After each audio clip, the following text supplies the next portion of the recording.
Les amis, Zulf Laoun, bonsoir à tous. J'espère que vous allez très très bien. On se retrouve pour un nouveau débrief et pour parler du match qui nous intéresse. C'est la victoire du Barça et certainement la performance du Barça. Un Barça inarrêtable en Liga, qui marche sur la Liga avec une nouvelle statistique sur laquelle on va une nouvelle fois discuter, que ce soit sur un point de vue offensif et un point de vue défensif, les performances des joueurs. Il y en a beaucoup à dire sur cette performance. C'est le Barça qui remet une couche et qui reprend 8 points d'avance sur le Real Madrid. Donc, avant de commencer le débrief, n'oubliez pas de liker et de vous abonner à la chaîne. En tout cas, je vous remercie infiniment. La première chose qui nous intéresse sur ce match, c'est bien sûr le schéma tactique, mais il y a beaucoup de choses qui se sont passées. Et un Barça qui était en remaniement, on va dire en remaniement avant un possible déplacement à Manchester United. Et Dieu sait que Manchester United, ils sont en super forme, surtout après l'arrivée de Ten Hag et certainement après le départ de Cristiano Ronaldo. Il y a des joueurs qui sont redevenus compétitifs. On a parlé de Rashford qui est complètement métamorphosé. Mais c'est pas la même chose avec le Barça. Le Barça, ils ont un petit peu ce plafond de verre européen, donc on s'attend à ce qu'ils soient plus libérés en Europe. Et ce match-là, il a été un petit peu conçu. La composition d'équipe de départ du Barça a été faite par rapport au match de jeudi face à Manchester United. Et on a vu un petit peu beaucoup de choses. Mais la première chose, et qui je pense elle est symbolique, mais on devrait la revoir, c'est l'hommage rendu au père de Alonso, qui était très émotionnel. Il a perdu son père, qui lui aussi était ancien joueur du FC Barcelone. D'ailleurs, il a marqué face à Manchester United. Et il lui a rendu hommage. C'était une très belle image, même si voilà, c'est toujours triste. Euh, mais quand même, il y a une symbolique de la descendance des Alonso. Peut-être qu'un jour, même le fils de Alonso jouera au Barça. C'est faisable, on l'a vu plusieurs fois. Ce genre de choses avec des Kluivert, des Thuram et tout.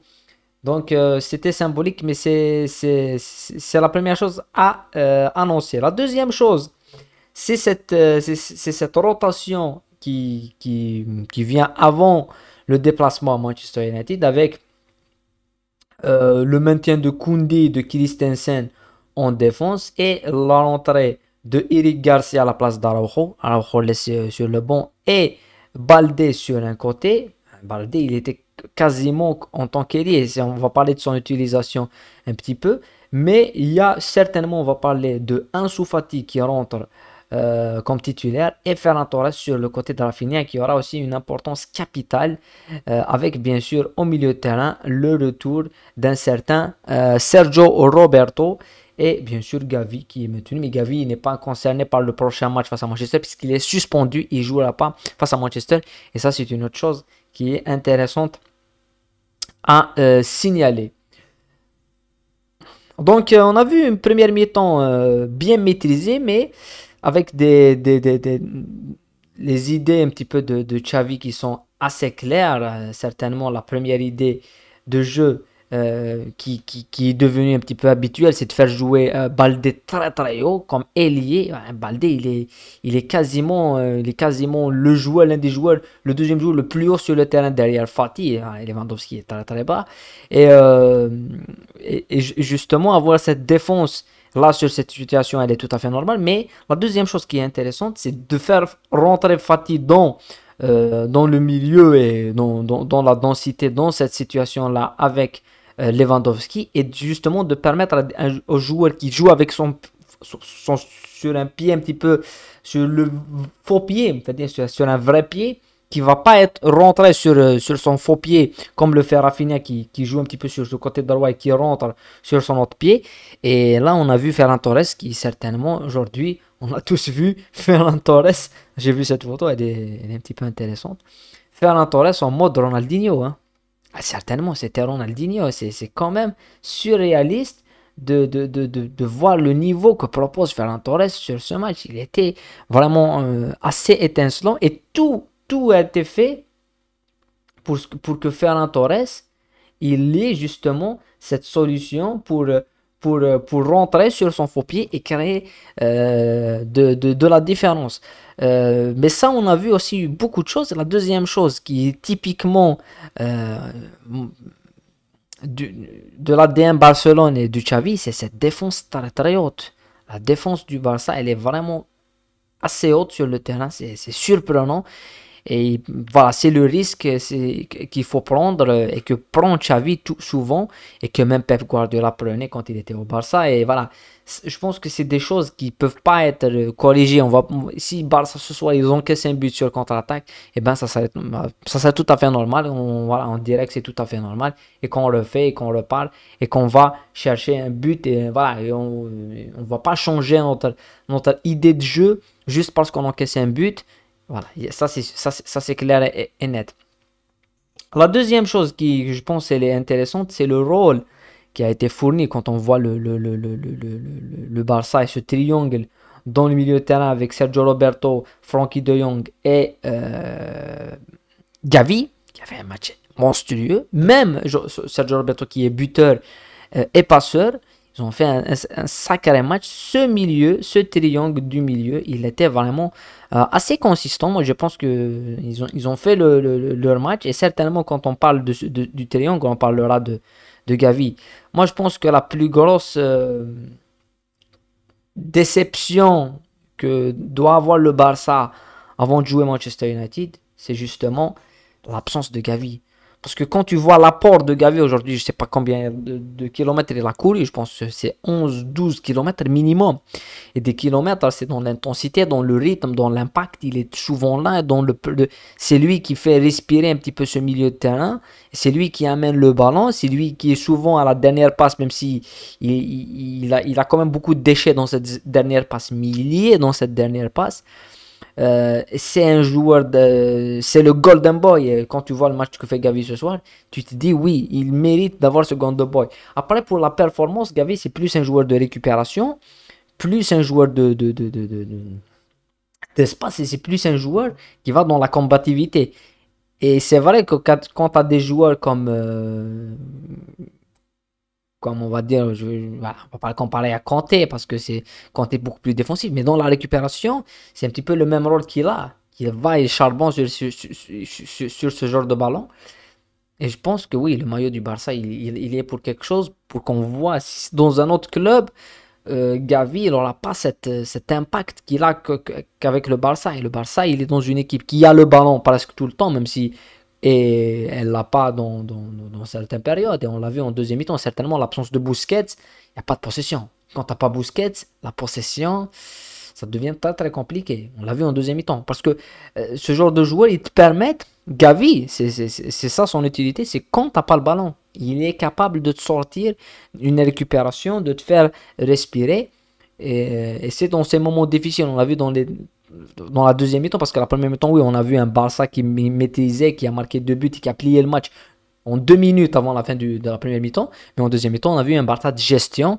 Et c'est là que Gavi a couru beaucoup. Et c'est là où on a vu les failles et la faiblesse au milieu de terrain, où il n'y avait pas Busquets qui pouvait, avec sa qualité de passe et sa qualité de tour de contrôle, faire respirer le Barça.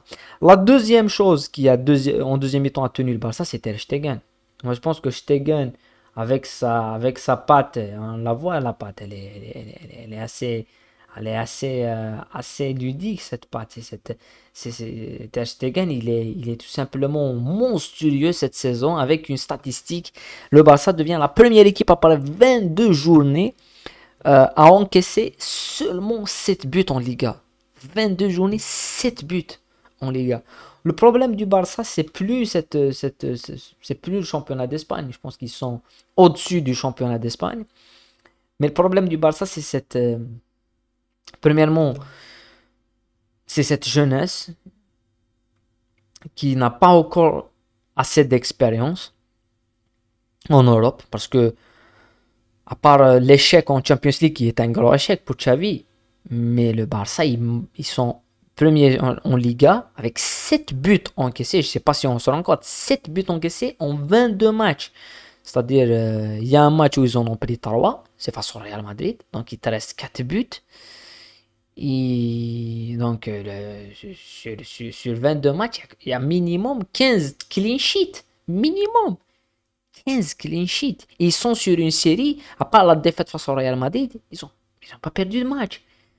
Donc en Liga, ils ont 8 points d'avance. Tu peux pas critiquer Xavi en Liga. Il est au-dessus du lot en Liga. On l'a vu. L'année passée, il a fait une très bonne deuxième partie de saison. Xavi, où il a enchaîné des victoires 4-0 face à l'Atlético Madrid, 4-0 face à l'Atlético Bilbao, 4-0 face au Real Madrid à Bernabéu.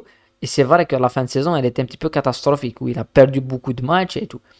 Mais cette saison, là où le Barça a progressé par rapport à la saison passée, c'est cette capacité à gérer les petits matchs.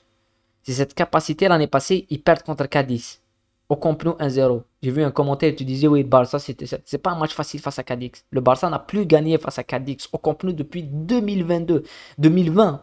Depuis 2020, c'est l'année de la venue de Cadix en première division. Depuis l'arrivée de Cadix en première division, le Barça n'a jamais gagné face à Cadix au Camp Nou. Ils ont fait un nul avec Coman 1-1. Ils ont perdu face à Xavi avec Xavi l'année passée. Et ils ont perdu face à Cadix avec Coman.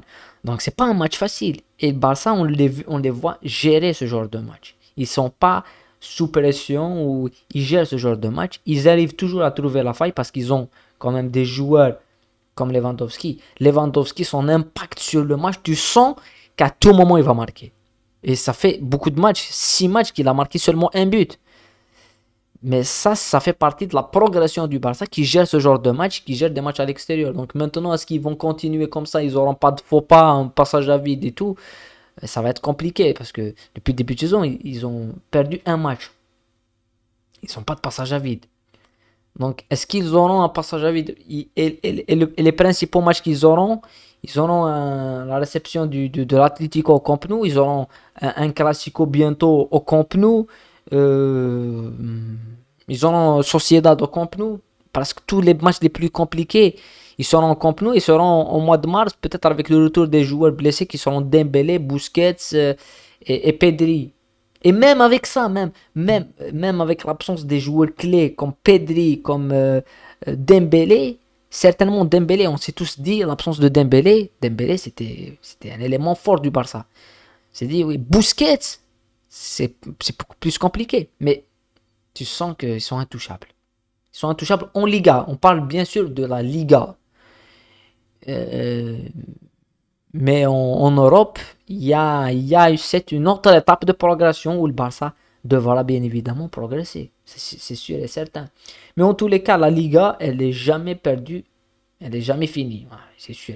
Mais si, je dis bien si, parce qu'on l'a vu, ça fait partie de l'histoire de la Liga par rapport à la Première Ligue où tu as 8 points, ça peut devenir 1 point. Tu vois. 8 points, ça peut, en fin de saison, il y aura un match, les deux équipes auront le même nombre de points.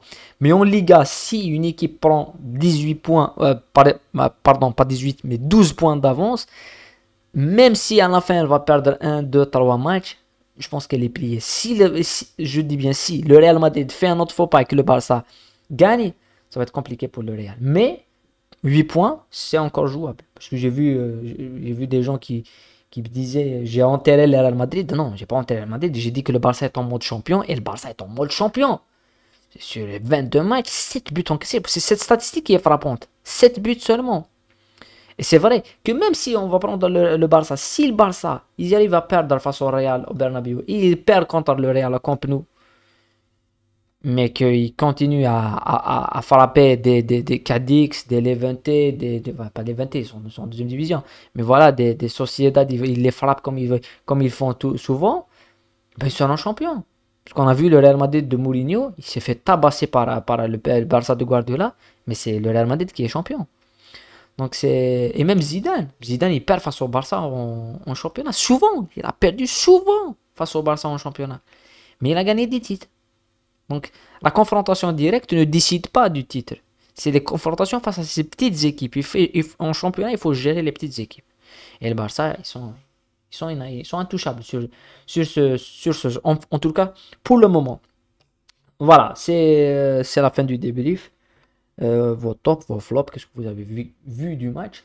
On se retrouve pour d'autres vidéos, d'autres débriefs, peut-être la Ligue des Champions. Et bien sûr, le match qui concerne le Barça face à Manchester United, un match électrique. Ça serait un rendez-vous, un pur bonheur parce qu'on a vécu l'aller et il a tenu ses promesses. On espère que le retour à Old Trafford, hein, ça serait la même chose. Voilà, prenez soin de vous et la paix sur vous.